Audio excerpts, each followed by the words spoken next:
Bíblia. 2 Timóteo 2, 5 a 8.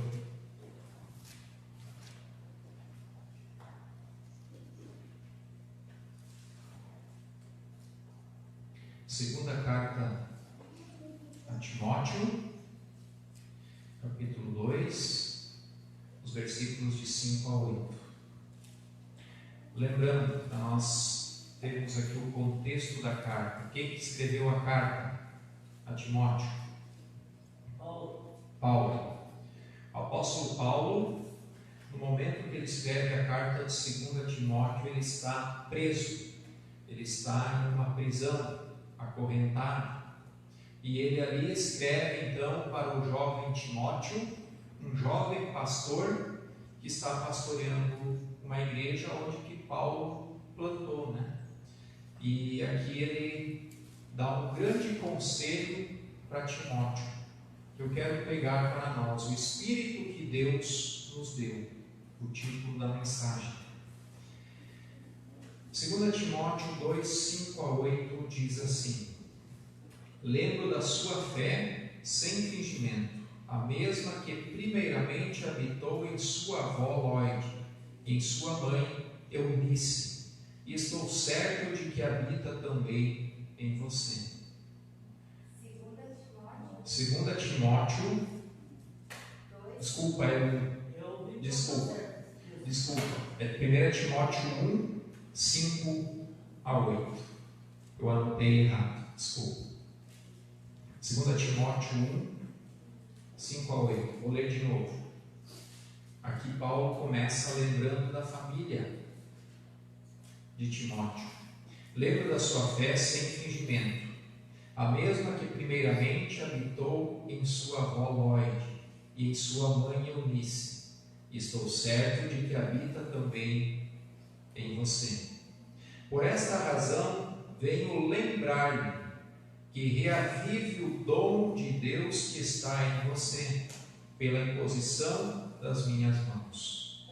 Porque Deus não nos deu um espírito de covardia, mas de poder, de amor e de moderação. Portanto, não se envergonhe do testemunho de nosso Senhor, nem do seu prisioneiro, que sou eu. Pelo contrário, participe comigo dos sofrimentos a favor do Evangelho, segundo o poder de Deus.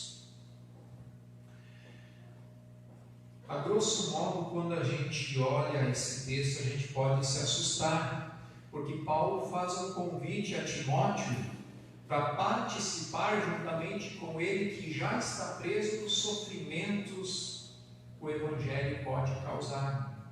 E esse não parece ser um convite muito atraente, você concorda? Imagina eu fazer um convite aqui para você dizendo assim: você que está a fim de sofrer, ser preso, perder literalmente a sua cabeça, levanta a sua mão por amor do Evangelho. Não é um convite atrativo, né? Mas a gente sabe que aqui está registrado, Paulo estava preso. Nós temos registro de mortes, de mártires, né? Como Estevão, o primeiro mártir que foi morto, apedrejado por não negar a Cristo, a sua fé. E nós vemos nos dias de hoje também muitos países onde que literalmente as pessoas perdem a vida, perdem a cabeça por amor de Cristo, por amor ao Evangelho. Mas a pergunta é: o que é melhor? Ter uma vida tranquila aqui e uma eternidade de sofrimentos? Ou, como Paulo diz, o nosso breve e momentânea tribulação aqui e uma eternidade junto com Deus? São escolhas que cada um tem que fazer. Pastor, esse texto é 1 Timóteo 1,5. Isso. Mas na minha Bíblia não é isso. 1 Timóteo 1, 5 a 8. 2 Timóteo 1, 5 a 8. Ah, bom. 2 Timóteo.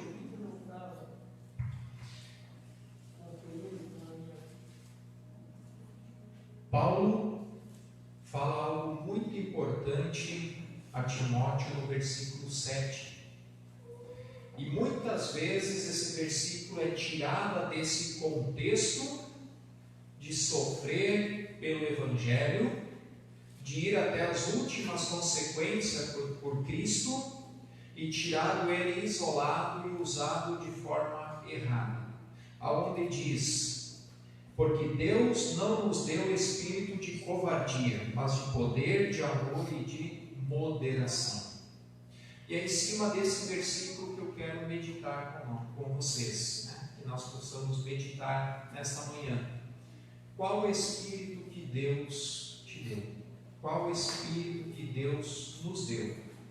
Se você é crente, se você é convertido, se você já aceitou a Cristo como teu único e suficiente Senhor e Salvador, então você ganhou esse espírito que Deus dá, um espírito não de covardia, mas de poder, de amor e de moderação.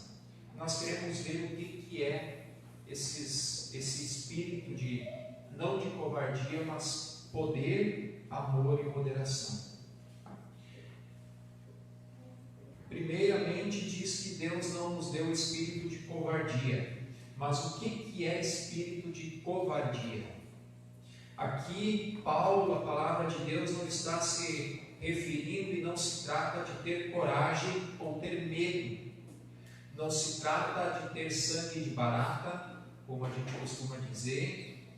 Não se trata de brigar com alguém ou ter, esse sangue explosivo, Então eu não sou covarde, então qualquer um que pisar no meu pé vai levar. Não é isso. Não é esse espírito que Deus nos dá.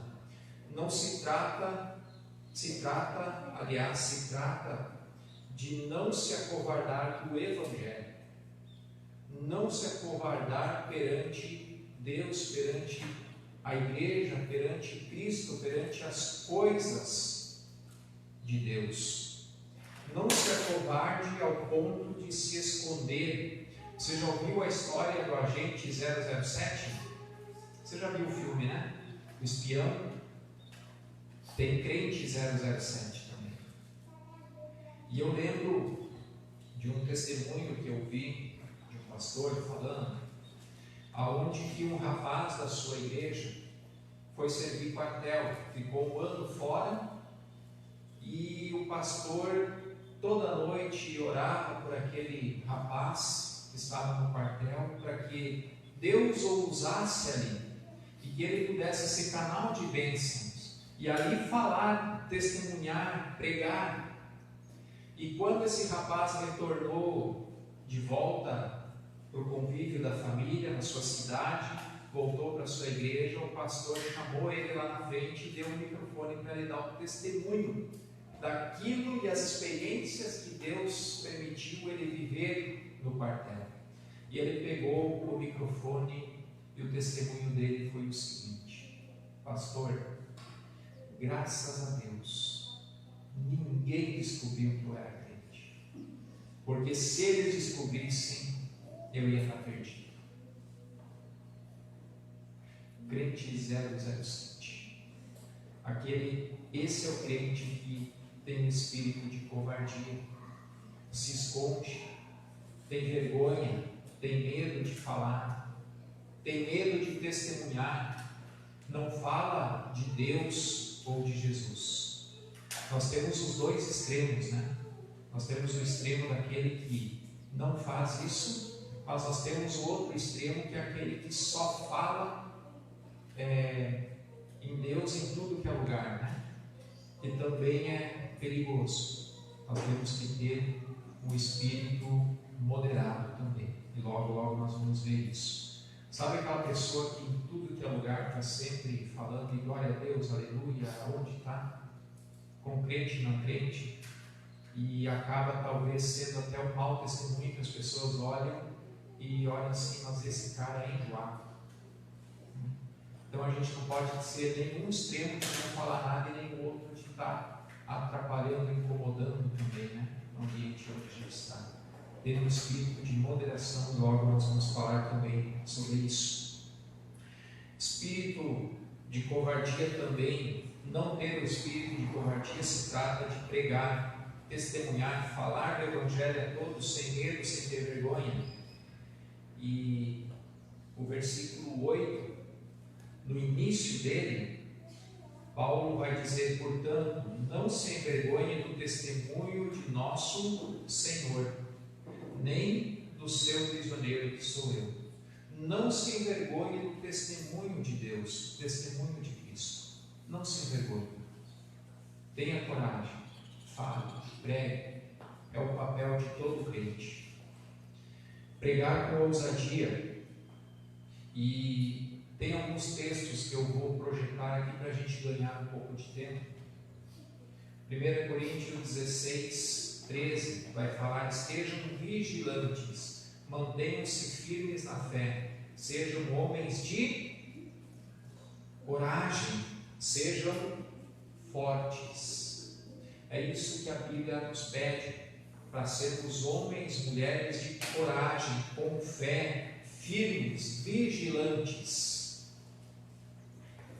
E Deuteronômio 31, 6 vai dizer: sejam fortes e corajosos, não tenham medo nem fiquem apavorados por causa deles, pois o Senhor, o seu Deus, vai com vocês, nunca os deixará e nunca os abandonará.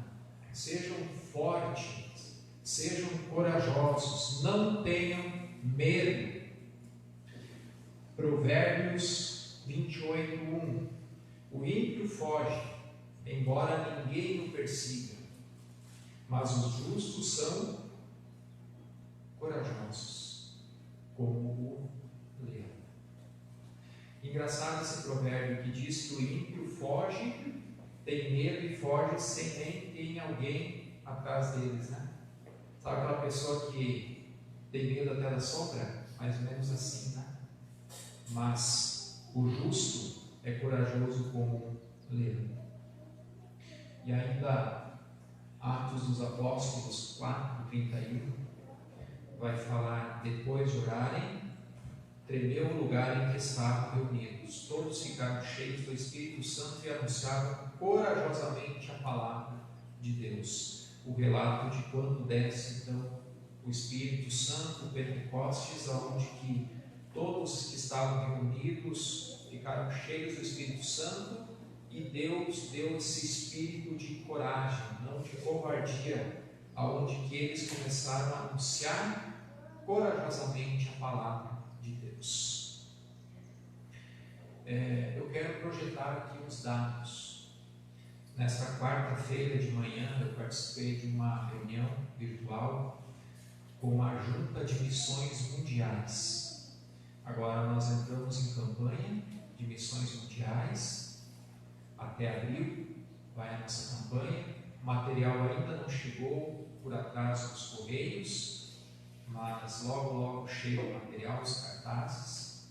E o presidente da Junta de Missões Mundiais, a qual todas as igrejas batistas brasileiras fazem parte, né? Uma junta nossa, onde a nossa convenção faz parte da Convenção Batista Brasileira. Então toda a nossa oferta ajuda eles também, os missionários fora do Brasil. E ele trouxe alguns dados do ano passado. E ele colocou então que 2020 foi o pior ano para a Junta de Missões, onde teve uma pandemia, teve igrejas fechadas. Bem nos meses de campanha no Brasil se fechou as igrejas. E as entradas de 2020 reduziram 80%. Ele frisou muito, não é que caiu para 80%, mas caiu 80%. Sobraram 20% do recurso que eles tinham recebido no ano anterior, comparando com 2019. E agora então eles tinham um grande dilema: como sustentar os missionários numa pandemia? Traz o missionário de volta para o Brasil, deixa lá. Se traz, fecha a fronteira, não consegue mais voltar depois, o trabalho morre. E decisões difíceis.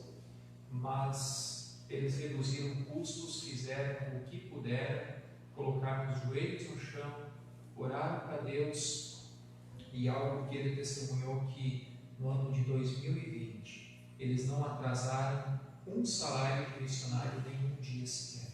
Deus honrou. Deus levantou os recursos necessários, trabalhando com o mínimo possível. Deus honrou. Missionários nos campos correndo o risco de Covid, decisões muito difíceis de tomar. Mas também ele colocou que 2020 foi o melhor ano para missões, não para junto, mas para missões.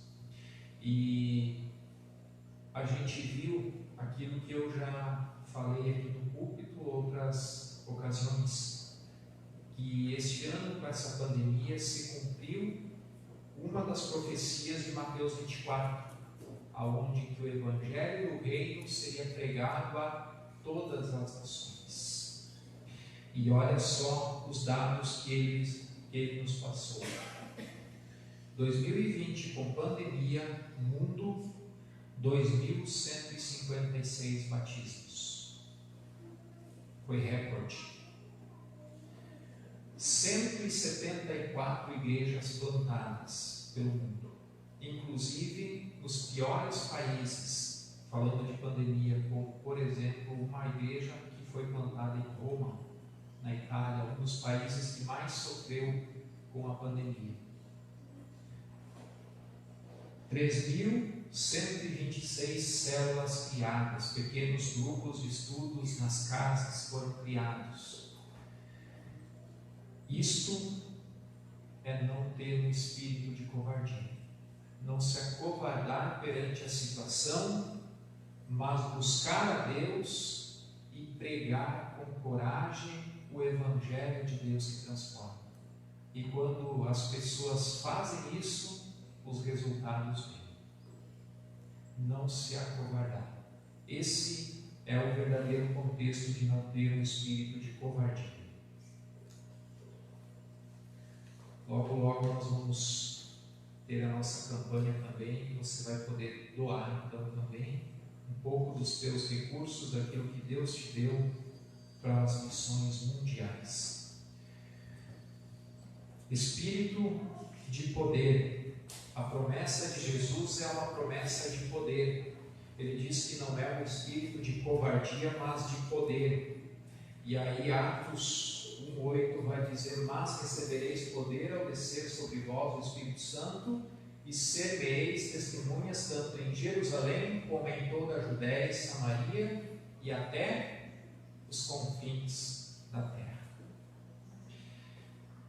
Quando você se converteu, aceitou Jesus Cristo como teu único e suficiente Senhor e Salvador, sobre ti desceu o Espírito Santo, aonde você foi selado com o Espírito Santo, você se transformou em templo do Espírito Santo, e ele revestiu você com esse poder de ser testemunha, tanto em Jerusalém como Judéia e Samaria, até os confins da terra. Ah, mas eu nunca fui para Judéia, Samaria, Jerusalém, nem em confins da Bahia nunca fui, né? O que aqui está dizendo? Nós temos que ver o contexto aonde está sendo falado. Atos, esse versículo está sendo falado para a igreja de Jerusalém. E quando o autor aqui, Lucas, vai escrever isso, ele vai dizer Jerusalém, nós podemos traduzir Nonoai. Agora nós vamos um pouco além, toda a Judéia, ou seja, a região aqui de Nonoai, os municípios ao redor. Samaria já é um pouco mais distante. E aí, qual que é o limite?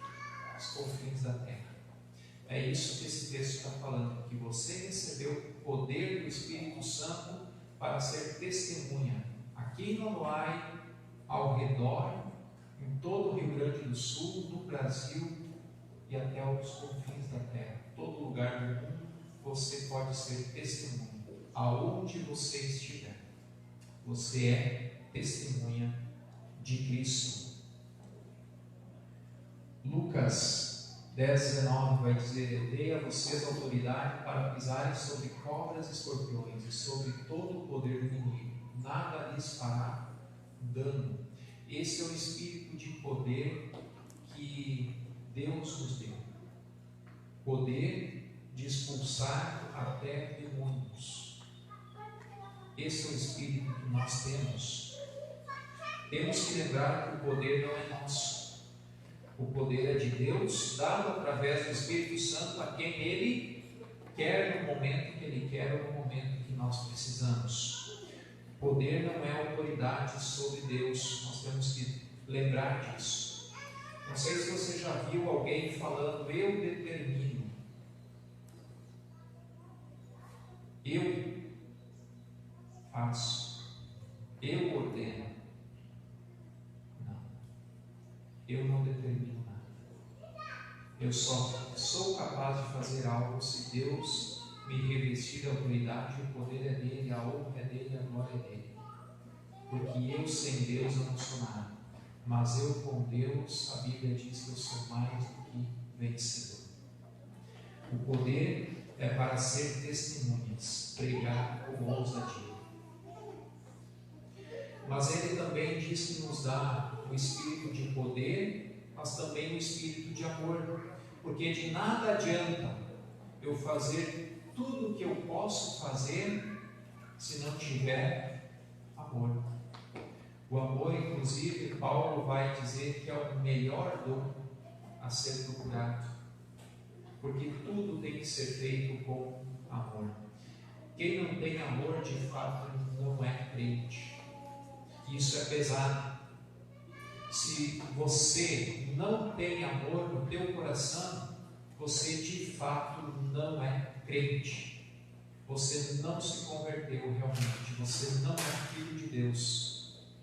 A Bíblia nos fala isso. A vida do verdadeiro cristão deve estar cheia de amor. De nada adianta o maior esforço se eu não tiver amor acompanhado com ele.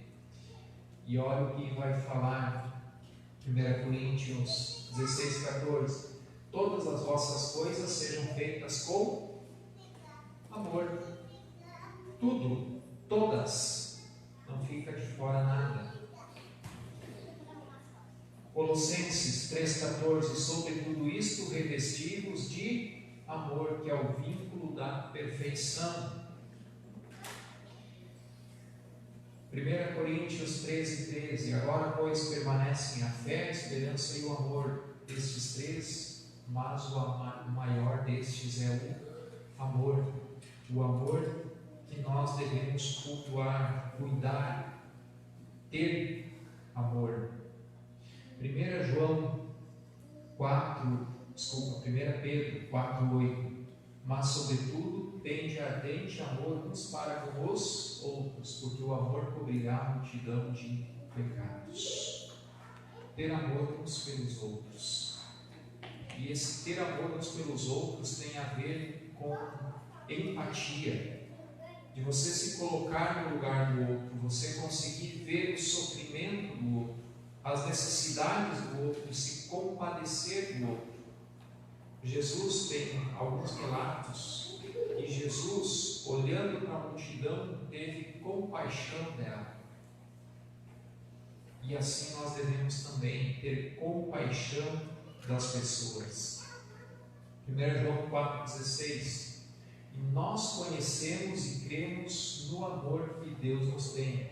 Deus é amor, e quem está em amor está em Deus, e Deus nele. Nós somos conhecidos por duas coisas. O crente, o verdadeiro crente, é conhecido por duas coisas. A primeira é pelos frutos. A palavra de Deus diz que pelos frutos os conhecereis. E a segunda diz que nós seríamos conhecidos pelo amor. E aqui está: Deus é amor, e quem está em amor está em Deus, e Deus nele. Quem não está em amor não está com Deus, e Deus também não está com ele. João vai falar isso. João 13, 34, 35: um novo mandamento vos dou, que vos ameis uns aos outros como eu vos amei a vós, e também vós uns aos outros vos ameis. Nisto todos conhecerão que sois meus discípulos, se vos amardes uns aos outros. Você é discípulo de Deus? Você é discípulo de Cristo? Você precisa ter amor. Como eu falei antes, aquele que se diz crente e não tem amor, de fato não é crente, não é discípulo de Cristo, está se enganando a si mesmo. E por fim, então, Paulo diz para que Deus não nos dá um espírito de covardia, mas nos dá um espírito de poder, de amor e de moderação. E o que é o espírito de moderação? O que é moderação? Moderação é equilíbrio, é prudência, é não estar nos extremos. O cristão deve ser alguém moderado com equilíbrio, não se deixar levar pelas emoções, não se levar aos extremos.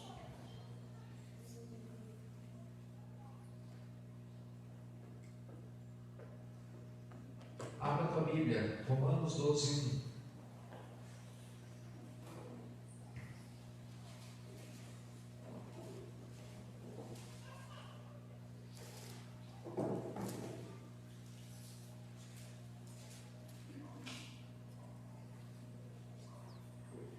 Romanos 12, 1. Vai dizer: rogo-vos, pois, irmãos, pela compaixão de Deus, que apresenteis os vossos corpos como um sacrifício vivo, santo e agradável a Deus, que é o vosso culto racional. O que quer dizer isso? Que nós temos que apresentar o nosso culto a Deus. E o nosso culto deve ser com moderação, deve ter equilíbrio, deve ter prudência. É o culto racional. O que é culto racional? Não é aquele culto que você vem, você pode passar 1, 2 horas na igreja, você pode se emocionar, você pode chorar, você sente o agir de Deus, você pode sentir o Espírito Santo tocar no teu coração. Mas aí você sai da igreja, chega em casa e aí você faz a pergunta: o que eu aprendi hoje? De tudo que eu vivi essa noite, o que eu vou pôr em prática na minha vida na segunda-feira?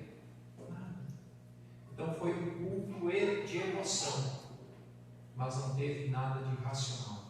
E a palavra de Deus é viva e eficaz, e ela é racional. Nós precisamos ler, nós precisamos entender, interpretá-la para poder colocar em prática. Nós precisamos viver o Evangelho em nossa vida. O crente não pode